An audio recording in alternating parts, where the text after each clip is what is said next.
আসসালামু আলাইকুম সবাইকে। আমি ডক্টর নিশান, মেডিনের অ্যাসিস্ট্যান্ট ডিরেক্টর। আজকে আমরা অধাতুর সক্রিয়তা সিরিজ কিভাবে সহজে মনে রাখতে পারি সেটারই একটা নেমোনিক দিব আজকে।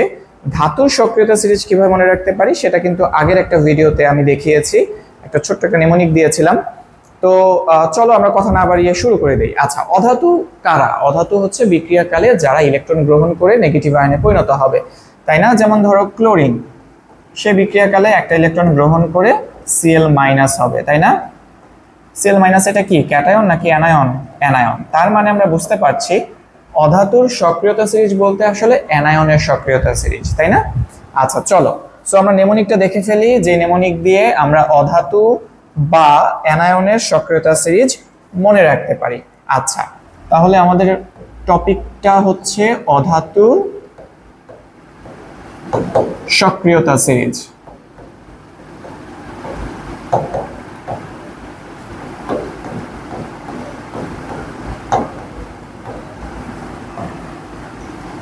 ওকে, আচ্ছা কিভাবে মনে রাখবো? নাসায়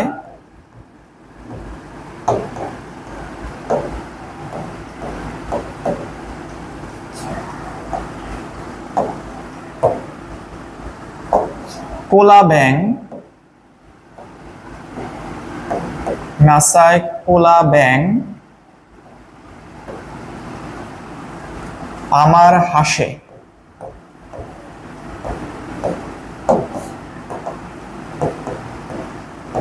আচ্ছা, নাতে মনে রাখবো নাইট্রেট আয়ন,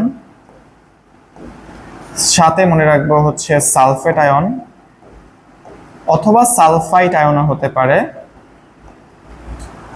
আচ্ছা, কোলাতে মনে রাখবো হচ্ছে ক্লোরিন আয়ন, ব্যাঙে মনে রাখবো হচ্ছে ব্রোমিন আয়ন, আমারে হচ্ছে আয়োডিন আয়ন, হাসেতে হচ্ছে হাইড্রক্সিল আয়ন। ঠিক আছে? সো নাসায় কোলা ব্যাং আমার হাসে। ধরো আমার একটা কোলা ব্যাং আছে যেটাকে আমি নাসায় পাঠিয়েছি, সেখানে বসে সে আমাকে দেখে হাসছে। ঠিক আছে? সো নাসায় কোলা ব্যাং আমার হাসে। ঠিক আছে? নাইট্রেট আয়ন, সালফেট অথবা sulphite ion, chlorine ion, bromine ion, iodine ion এবং হাইড্রক্সিল আয়ন। ঠিক আছে?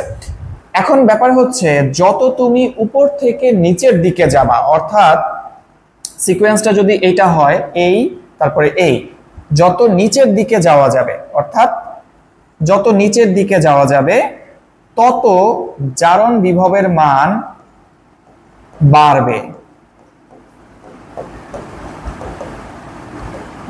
তাহলে আমরা বুঝতে পারছি, তাহলে বলো তো আমাকে, নাইট্রেট আয়নের জারণ বিভব বেশি নাকি হাইড্রোক্সিল আয়নের জারণ বিভব বেশি? ডেফিনেটলি হাইড্রোক্সিল আয়নের জারণ বিভব বেশি। সব থেকে কম হচ্ছে নাইট্রেট আয়নে। তার মানে যত নিচের দিকে যাওয়া গিয়েছে জারণ বিভব তত বেশি। বিজারণ বিভব উল্টায় দাও, তাহলে যত নিচের দিকে যাওয়া যাবে বিজারণ বিভব তত কমতে থাকবে। এবং ধাতুর সক্রিয়তা সিরিজে ছিল টোটালি উল্টোটা, অর্থাৎ যত নিচের দিকে যাওয়া যাবে জারণ বিভব তত কমতে থাকে এবং বিজারণ বিভব বাড়তে থাকে। ঠিক আছে? সো আশা করছি তোমাদের আগের যে ভিডিওতে ধাতুর সক্রিয়তা সিরিজ এবং এই ভিডিওতে আমি দেখিয়েছি অধাতুর সক্রিয়তা সিরিজ, সো এই দুইটা জিনিস খুব ভালো করে মনে রাখবা। সো দেখা হবে পরবর্তী কোনো ভিডিওতে। Thank you so much. আসসালামু আলাইকুম।